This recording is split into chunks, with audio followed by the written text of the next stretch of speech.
Of education. हमने last video में lenses की इंट्रोडक्शन पढ़ी, हमने कॉन्केव और कॉन्वेक्स लेंस के बारे में पढ़ा, उनके नेचर को देखा कि convex lens is converging in nature and concave lens is diverging in nature. इस वीडियो से हम इमेज फॉर्मेशन बाय लेंसेज करने वाले हैं और स्पेसिफिकली इस वीडियो में मैं कॉन्वेक्स लेंस पे फोकस करूंगी। कॉन्वेक्स लेंस एक कन्वर्जिंग लेंस है एंड जो लेंसेज होते हैं वो जो इमेज फॉर्मेशन करते हैं वो by the process of refraction करते हैं। मिरर्स जो है वो रिफ्लेक्शन के प्रोसेस को यूज करते हैं, लेकिन लेंसेज जो होते हैं वो रिफ्रैक्शन के प्रोसेस को यूज करते हैं। कॉन्वेक्स लेंस के इमेजेस बनाने से पहले जैसे हमने मिरर से पहले रूल्स किए थे, वैसे ही यहाँ पे भी कुछ रिफ्रैक्टेड रेज के रूल्स होते हैं। आइए उन रूल्स को देखते हैं। 3 रूल्स है सबसे इंपॉर्टेंट। मैंने 3 डायग्राम्स बनाए हुए हैं कॉन्वेक्स लेंस के, जिसके थ्रू मैं आपको रूल समझाने वाली हूँ। मैंने कुछ ऑलरेडी प्लॉट की हुई है चीजें, लेबलिंग की हुई है, जिसमें से एक है ऑप्टिकल सेंटर, एक है फोकस, प्रिंसिपल फोकस, और एक है सेंटर ऑफ कर्वेचर, जिसे 2F से भी रिप्रेजेंट कर सकते हैं। अगर आपको इन बेसिक टर्मिनोलॉजीज का आइडिया नहीं है तो आप प्रीवियस वीडियो पे जाके एक बार चेक कर सकते हैं, उसको देख सकते हैं, चीजों के साथ थरो हो सकते हैं। उसका लिंक हमने नीचे डिस्क्रिप्शन में आपके लिए दिया हुआ है। अब चलते हैं हम अपने rules of refracted rays of convex lens पे।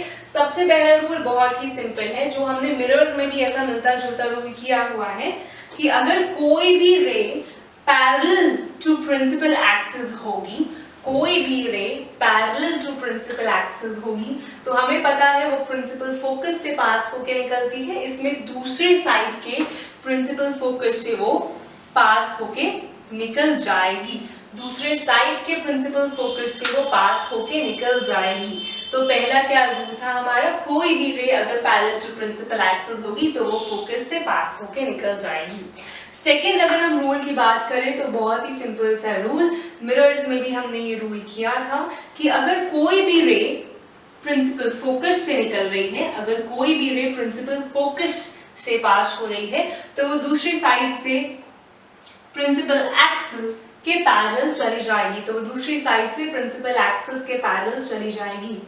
बहुत सिंपल सा रूल था। आफ्टर रिफ्रैक्शन वो प्रिंसिपल एक्सिस के पैरेलल चली गई और यहाँ पे जो रे थी वो आफ्टर रिफ्रैक्शन प्रिंसिपल फोकस से निकल गई। अब थर्ड जो हम रे करने वाले हैं बहुत ही सिंपल, मैंने आपको इंट्रोडक्टरी वीडियो में भी ये कराया था और बहुत ही सिंपल सी ये रे थी कि अगर कोई भी रे ऑप्टिकल सेंटर से पास हो रही है, अगर कोई भी रे ऑप्टिकल सेंटर से पास हो रही है सो वो अनडेविएटेड, बिना डेविएशन के वो सीधा चलती चली जाएगी और कोई उसमें चेंज नहीं आएगा। सो वेरी सिंपल रूल, कोई भी रे अगर ऑप्टिकल सेंटर से पास हो रही है तो वो बिना किसी डेविएशन के, अनडेविएटेड, वो बिल्कुल सीधा चलती जाएगी। सो ये थे मेरे बहुत ही सिंपल से 3 रूल्स, जिनको यूज करके अब बेसिकली मुझे क्या करना है, मिरर्स में भी मैं एनी 2 रिफ्लेक्टेड रेज को यूज करके इमेज बनाती थी। सो यहाँ पे एनी 2 रिफ्रैक्टेड रेज को यूज करके मुझे अपनी इमेजेस बनानी है। सिमिलरली फिर हम नेक्स्ट वीडियो में ये कॉन्केव लेंस के लिए करने वाले हैं। अभी हम करेंगे कॉन्वेक्स लेंस के। अब जैसे कॉन्केव मिरर के 6 केसेस थे, वैसे इस बार कॉन्वेक्स लेंस के इमेज फॉर्मेशन के 6 केसेस होने वाले हैं। Let's start with them quickly. अगर अपने फर्स्ट केस की मैं बात करूं, जैसे कि मिरर्स में था, सो इसमें भी कॉन्वेक्स लेंस में भी मेरा फर्स्ट टाइम जो ऑब्जेक्ट जो मैं केस दिखा रही हूँ, मेरा ऑब्जेक्ट है इन्फिनिटी पे, और मुझे पता है अगर कोई ऑब्जेक्ट इन्फिनिटी पे है तो उससे जो रेज आती हैं उनको मैं पैरेलल मान के चलती हूँ कि पैरेलल बीम ऑफ लाइट है। पिछली ही वीडियो में मैंने आपको एक सन का एग्जांपल बताया था, जिससे जो पेपर था वो बहुत ज्यादा जल गया था। क्यों? बिकॉज वो पैरेलल बीम ऑफ लाइट आ रही थी जो एक पॉइंट दैट इज फोकस पे, प्रिंसिपल फोकस पे कन्वर्ज कर रही थी। सो सेम केस हमें यहाँ भी देखने को मिलेगा कि जितनी भी अगर ऑब्जेक्ट मेरा इन्फिनिटी पे है तो इन्फिनिटी से parallel parallel rays of light आ रही है। सो एज अ रिजल्ट मुझे पता है अगर कोई भी रे मेरी पैरेलल टू प्रिंसिपल एक्सिस होगी तो वो दूसरी तरफ फोकस से पास होने वाली है। सो दोनों ही रेज मैंने दो ली है, बुक में 4 शोन है, आप कितनी भी रेज ले सकते हैं, पैरेलल बीम ऑफ लाइट ले सकते हैं। बट जब हम बोलते हैं कि हम इमेज फॉर्मेशन कर रहे हैं तो 2 रेज भी इनफ होती हैं हमें इमेज बनाने के लिए। सो अब मैं 2 पैरेलल रेज ली मैंने प्रिंसिपल एक्सिस की। मुझे पता है मेरे रूल्स के तहत जो मैंने आपको अभी समझाया वो दोनों रिफ्रैक्ट होके, not reflect but lenses refract, तो वो रिफ्रैक्ट होके मेरा प्रिंसिपल फोकस पे पास होंगी, वहां से पास होंगी। और मेरी दोनों रिफ्रैक्टेड रेज कहाँ मिल रही है? दोनों रिफ्रैक्टेड रेज मिल रही है मेरी F2 पे। तो मैं ये बोल सकती हूँ कि जहां पे मेरी 2 रिफ्रैक्टेड रेज मिल रही हैं वहीं पे मेरी बनेगी इमेज। तो यहाँ पे पोजीशन ऑफ इमेज क्या होगी? एट फोकस, और कौन सा फोकस? F2। क्लियरली दिख रहा है। अब अगर मैं साइज की बात करूं तो ये तो बहुत ही पॉइंट साइज और डिमिनिश्ड पिक्चर बनती है। तो पॉइंट साइज्ड या डिमिनिश्ड आप बोल सकते हो। और अगर मैं डिमिनिश्ड की भी बात करूं, इट्स हाईली डिमिनिश्ड, थोड़ा बहुत भी डिमिनिश्ड नहीं है पर बहुत छोटा साइज है तो हाईली डिमिनिश्ड आएगी। अब अगर मैं नेचर की बात करूं तो एक्चुअल इंटरसेक्शन ऑफ 2 रेज हो रहा है, 2 रिफ्रैक्टेड रेज का एक्चुअल इंटरसेक्शन हो रहा है। तो जो मेरी इमेज बनेगी वो बहुत क्लियरली होगी मेरी रियल एंड इन्वर्टेड। आप लेंसेज में ये ऑब्जर्व करोगे कि अगर इमेज राइट साइड पे बन रही है तो वो जनरली रियल और इन्वर्टेड होगी, अनलाइक मिरर्स। तो ये था मेरा पहला और बहुत ही सिंपल केस। अब हम नेक्स्ट केस पे चलते हैं। नेक्स्ट केस है मेरा ऑब्जेक्ट इज बियॉन्ड 2F। अगर आप मिरर से इसको रिलेट करना चाहे तो मिरर्स में हमने बियॉन्ड C लिखा था, और जब भी हम बियॉन्ड C लेते थे मिरर्स में, कॉन्केव मिरर में अगर मैं ऑब्जेक्ट को रखूंगी तो मेरा image between C and F बनता था। तो यहाँ भी कुछ ऐसा ही नजारा देखने को हमें मिलने वाला है। आइए देखते हैं। बहुत ही सिंपल सा है। मेरा जो ऑब्जेक्ट है वो बियॉन्ड C है। बियॉन्ड C मतलब बियॉन्ड 2F1, तो 2F1 के भी बियॉन्ड, पीछे। अब मैंने यहाँ पे मेरा ऑब्जेक्ट है, मैं कोई भी 2 रिफ्रैक्टेड रेज ले सकती हूँ। जो रिफ्रैक्टेड रेज मैंने यहाँ पे ली है वो बहुत ही सिंपल सी ली है। एक पैरेलल टू प्रिंसिपल एक्सिस तो फोकस से पास हो जाएगी, और दूसरी जो मैंने ली है अगर वो ऑप्टिकल सेंटर से पास हो रही है तो वो अनडेविएटेड सीधा सीधा निकल जाएगी।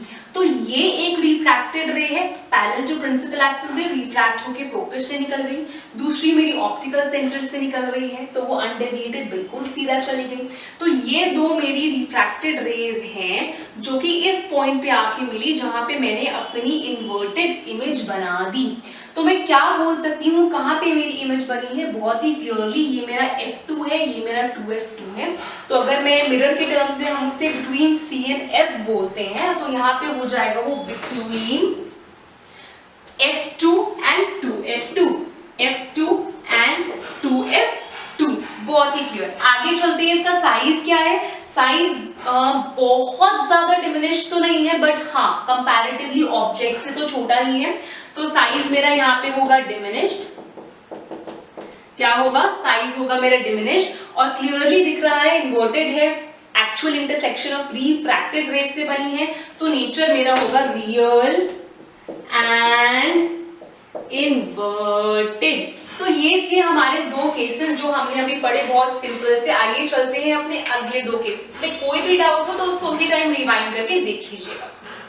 Moving on to the next 2 cases, हमारा थर्ड केस है when an object is at 2F1, मतलब ऑब्जेक्ट सेंटर ऑफ कर्वेचर पे है। और हमें पता है मिरर के केसेस में भी हमने देखा था कि जब ऑब्जेक्ट सेंटर ऑफ कर्वेचर पे होता है तब इमेज कहाँ बनती है और इमेज का क्या साइज होता है। तब हमें भी पता है क्लियरली कि इमेज एट C ही बनती है और इमेज का साइज भी उतना ही होता है, बिल्कुल सेम साइज का होता है। सो यहाँ भी अगर हम ऑब्जर्व करें, अगर मेरा जो ऑब्जेक्ट है वो 2F1 पे है तो दो रिफ्रैक्टेड रेज मुझे लेनी थी। पहली रिफ्रैक्टेड रे मैंने ली पैरेलल टू प्रिंसिपल एक्सिस, वो फोकस से पास हो गई। दूसरी रिफ्रैक्टेड रे जो मैंने ली वो मैंने ऑप्टिकल सेंटर से ली, because that's my personal favourite ray, because बहुत सिंपल टू ड्रॉ होती है। एंड देन जब मैंने दोनों रिफ्रैक्टेड रेज को मीट कराया, वो कहाँ मिली? वो मिली सेंटर ऑफ कर्वेचर पे ही, लेकिन दूसरी साइड पे। जब ऑब्जेक्ट 2f1 पे था, मेरी जो इमेज बन रही है वो 2f2 पे बन रही है, लेकिन आप बहुत एविडेंटली ये देख सकते हैं कि जो साइज है वो सेम है। And since actual intersection of refracted rays से बनी है, इसीलिए जो मेरी जो नेचर होगा इस इमेज का वो रियल और इन्वर्टेड होगा। अब आप सोच रहे होंगे इनको हम कैसे परफेक्शन तक ला सकते हैं। पहली बात, आप स्केल यूज करके इसे बनाइएगा, scale and pencil and eraser handy रखिएगा। दूसरी चीज, with practice, practice makes any human being perfect. So जब आप इसको बार बार एक रे डायग्राम को 4 to 5 टाइम्स प्रैक्टिस करेंगे, you will be able to perfectly draw it in one go. अब अगर हमने बात की क्लियरली, मैंने इस रे डायग्राम में क्या देखा कि अगर मेरा ऑब्जेक्ट 2f1 पे था तो इमेज 2f2 पे बन रही है और सेम साइज की और रियल और इन्वर्टेड बन रही है। तो पोजीशन ऑफ इमेज क्या हुई? Eight 2f2। एंड मेरा साइज क्या हुआ? It's absolutely same size. And nature क्या हुआ? Since it's an actual intersection of refracted rays, तो मेरा जो नेचर होगा वो होगा रियल एंड इन्वर्टेड। ये था मेरा बहुत ही सिंपल सा केस मेरे रे डायग्राम का, मेरे इमेज फॉर्मेशन का। आइए नेक्स्ट केस पे चलते हैं। Which says object is between f1 and 2f1, जिसको मैं ये भी बोल सकती हूँ कि बिटवीन f एंड c है। और अगर मिरर के टर्म्स में बात करें तो मेरा इमेज यहाँ पे बनता था बियॉन्ड c। कहाँ पे बनता था? Beyond c। तो यहाँ भी कुछ ऐसा ही होने वाला है। मैंने अपना ऑब्जेक्ट प्लेस किया है f1 और 2f1 के बीच में। सेम टू रेज मैंने ली हैं जो मैं अभी तक सारी रिफ्रैक्टेड केस, जो सारे इमेज फॉर्मेशन के केसेस में यूज करती आई हूँ, वही दो रेज मैंने ली हैं। कौन सी ली हैं? सबसे पहले ऑप्टिकल सेंटर से पास होती हुई और दूसरी पैरेलल टू प्रिंसिपल एक्सिस, और वो फोकस से पास हो गई। स्केल से बनाएंगे तो परफेक्टली बनेगा, नहीं तो आड़ा टेढ़ा बनेगा, रिजल्ट कुछ और आएगा, साइज गलत आ सकता है और रे डायग्राम मेसअप हो जाएगा। तो कोशिश करेंगे scale, pencil, eraser handy and sharpened pencil use करेंगे। पेंसिल शार्प करके करेंगे तो ज्यादा अच्छे डायग्राम्स बनते हैं, ये बात हमें भी पता है। सो जब मैंने दोनों रिफ्रैक्टेड रेज को मीट कराया, क्लियरली बियॉन्ड 2f2 वो इंटरसेक्ट कर रही है और इन्वर्टेड इमेज बन रही है। और साइज में भी देखेंगे कि ऑब्जेक्ट छोटा था पर इमेज का साइज मेरा बड़ा आया है। तो मैं क्या बोल सकती हूँ? पोजीशन ऑफ इमेज क्या है मेरी? Beyond 2f2। साइज क्या है मेरा? इस बार इनलार्ज्ड है, छोटा नहीं है। तो कॉन्वेक्स लेंस हमें एनलार्ज्ड पिक्चर्स देने में भी मदद करते हैं। और nature clearly inverted and real है, रियल एंड इन्वर्टेड। तो आप देख सकते हैं बहुत ही सिंपल ये दो केसेस भी थे। अब हमारे सिर्फ दो केसेस बचे हैं और वो बहुत आसान केसेस हैं, जैसे कि मिरर्स में थे। अब ये हम केसेस क्यों जल्दी समझ पा रहे हैं? बिकॉज बहुत क्लियरली हम मिरर के केसेस को बहुत अच्छे से समझ चुके हैं। एंड सिंस हम मिरर के केसेस को अच्छे से समझ चुके हैं तो लेंस हमें और भी आसान लगने वाले हैं। बहुत क्विकली आप इसे ग्रास्प कर पाएंगे। Let's move to the other two cases now. अब चल रहे हैं आखिरी दो केसेस में कॉन्वेक्स लेंस में, फिर हम अगली वीडियो में बात करेंगे कॉन्केव लेंस के बारे में। अब ये केस है ऑब्जेक्ट इज एट f1। हमें पता है ऑब्जेक्ट जब जब मिरर में फोकस पे होता था तो जो इमेज बनती थी वो इन्फिनिटी पे बनती थी। यहाँ भी कुछ ऐसा ही होने वाला है। मेरा जो ऑब्जेक्ट है वो फोकस पे है, प्रिंसिपल फोकस 1 पे है। मैंने वही दो सेम रेज ली हैं, रिफ्रैक्टेड रेज, जो मैं हमेशा से ले रही हूँ इस वीडियो में। Parallel to the principal axis, passing through principal focus, second one passing through optical center and undeviated, सीधे चलते जाना। आप ये नोटिस करेंगे कि ये दोनों रेज मिल नहीं रही है, दे आर गोइंग पैरेलल। आप ये नोटिस करेंगे ये दोनों रेज मिल नहीं रही है, दे आर गोइंग पैरेलल। मैंने आपको मिरर में भी ये समझाया था कि अगर दो रेज पैरेलल जा रही हैं तो हमारा ये मानना होगा कि फ्यूचर में maybe due to some disturbance in atmosphere और maybe some external disturbance ये दोनों रेज आगे जाके कभी तो मिलेंगी एंड कभी तो दे मीट, एंड जब मीट करेगी तब वो इमेज बनाएगी और जितना दूर वो मीट करेगी उतनी ही बड़ी इमेज वो बनाने वाले हैं।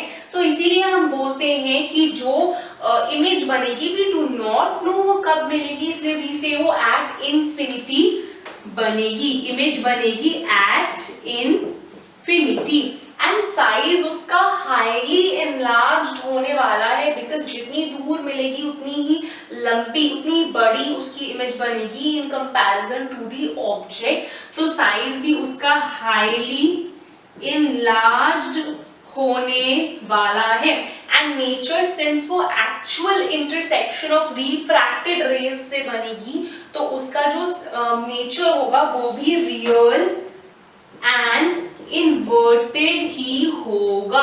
तो ये कुछ चीजें हमने इस केस के बारे में पढ़ी। अगेन विद प्रैक्टिस आप उसको परफेक्टली नेल कर पाओगे।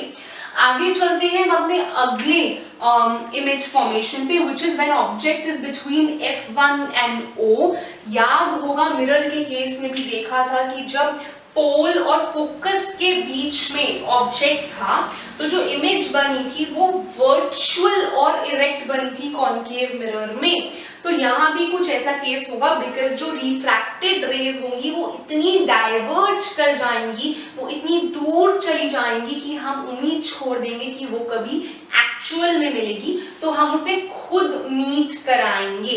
देखते हैं कैसे यहाँ पे वो केस होने वाला है कि अगर मेरा ऑब्जेक्ट जो है वो F और O के बीच में है, I have taken same two rays which I have been taking, first parallel to principal axis passing through focus and second passing through optical center and undeviatedly it's without any deviation it's just moving. So now moving straight, तो अब ये दोनों raise आप देख रहे हैं they are actually diverging. तो वो पैरेलल होती तो फिर एक उम्मीद होती कि वो मिलेगी, बट यहाँ पे दे एक्चुअली डाइवर्जिंग तो मुझे नहीं पता वो कब मिलने वाली है, तो हम उसको दूसरी तरफ मिलवाएंगे। अच्छा, अब मिरर के केस में ऑपोजिट चीज थी। मिरर के केस में अगर वो राइट साइड बनती थी तो वो वर्चुअल और इरेक्ट थी, लेकिन लेंस के केस में अगर वो लेफ्ट साइड बनेगी तो वो वर्चुअल और इरेक्ट होगी। तो अब मैं एक्सटेंड करके लेफ्ट साइड पे आई ट्राई कि मैं इन रेस को मीट करवा पाऊं। So let's try. इसको एक्सटेंड करना है स्केल से बिल्कुल स्ट्रेट, इसको भी एक्सटेंड करेंगे स्केल से बिल्कुल स्ट्रेट एंड आप देख पा रहे हैं कि वो एट अ पॉइंट यहाँ पे मिल रही है। मैंने कुछ नहीं किया, मैंने बस दोनों रेस को पीछे की तरफ मिलवाने की कोशिश की है एंड अब मैंने दोनों रेस को मिलवाया अगर तो एक बहुत ही बड़ी सी इमेज मेरे पास आ गई जो कि इरेक्ट है and since actual intersection of refracted rays से नहीं मिल रही है so it's virtual image also and size में it's enlarged and highly enlarged आप बोल सकते हैं। एंड पोजीशन क्या है, on the same side of the lens as of the object. जिस जगह ऑब्जेक्ट है लेंस के उसी साइड पे मेरी इमेज भी बनी है। तो कैसे लिखेंगे, नेचर क्या हो गया इसका, clearly virtual and erect. And अगर मैं इसकी साइज की बात करूं, साइज इसका है एनलार्ज्ड, काफी एनलार्ज्ड। और पोजीशन ऑफ इमेज क्या है इसकी, clearly on the same side of lens as that of object, on the same side of the lens as that of the object। So ये थे हमारे दो थोड़े से ट्रिकी केसेस, लेकिन बहुत सिंप्लीफाई करके हमने इनको समझा। अगर आपको इस वीडियो में कहीं भी डाउट है इन 6 केसेस में से, so do write in the comment section, I'll right away clear your doubt। Next video में हम कॉनकेव लेंस के बारे में बात करने वाले हैं, उसके रूल्स और उसके केसेस समझेंगे और फिर उससे नेक्स्ट में न्यूमेरिकल्स करके हम इस चैप्टर को करेंगे wind up. Thank you, very good day, keep watching, keep learning.